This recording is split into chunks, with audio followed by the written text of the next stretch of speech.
Newsflash, interest rates are rising. What does that mean to you? Well, that's the question on everyone's lips today. I'm kidding you not.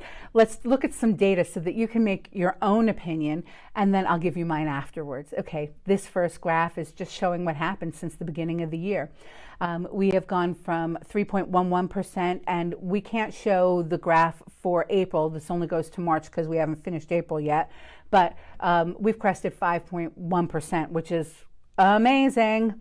Still a great interest rate, but holy smokes, much different from what we were used to last year, for sure.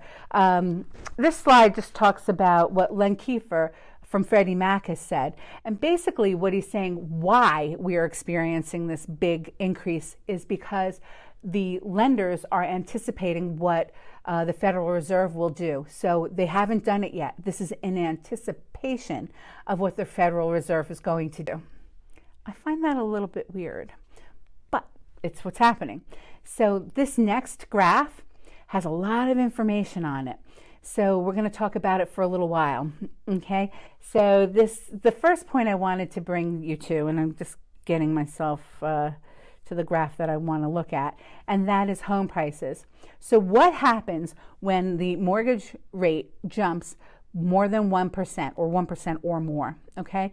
And I'm surprised. I've never compiled this information before, so I'm surprised to find out that the housing prices just continue to rise also. It's not like the mortgage rates going up stop the housing prices from going up. It hasn't happened historically. And we're looking at approximately a 30-year graph. We started in 93. So the average of these 30 years was an 8% increase after the mortgage rate has increased by 1%. So how does it impact sales, right? What's going to happen to the amount of sales that happen?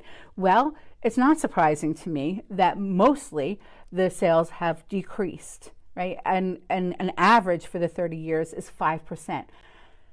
Now, we have never seen, and let's just go to this graph that says, the column on the graph that says monthly inventory. So the monthly inventory is the absorption rate. How quickly can the market absorb what's currently on the market? How many months would it take us to sell whatever we currently have on the market, right? And if we look at the absorption rate, some of it, we didn't calculate this data all the time, so it starts after 2000.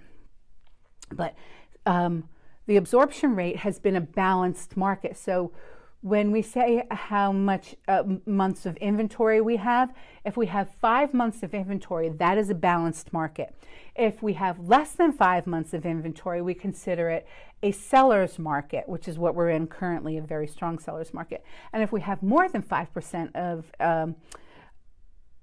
5 months worth of inventory, 5 months worth of inventory on the market, then we have a buyer's market. So if you look at these in the past, we've had close to a balanced market where we have seen an average of 4.8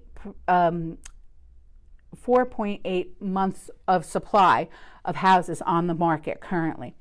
We are looking at, in Morris County, anywhere between 1 and 2% months worth of inventory on an average on any given day. So this is one of the strongest seller's market I've ever worked in a 35-year career. It's pretty big. It's a big deal. So what is supply and demand going to do to these figures? Well, I don't have a crystal ball, but what I can say is I think that we're going to see housing prices continue to rise, and we're going to see a slowing in the rise of the interest rates, but we're going to see them to continue to rise too. So I'm going to leave you with 2 slides, one from NAR and one from Freddie Mac, just talking about what they think is going to happen. Thanks for watching. And if you have an interest in selling your house, if your house is not meeting your needs right now, do not let the fear base of not being able to buy your next house stop you.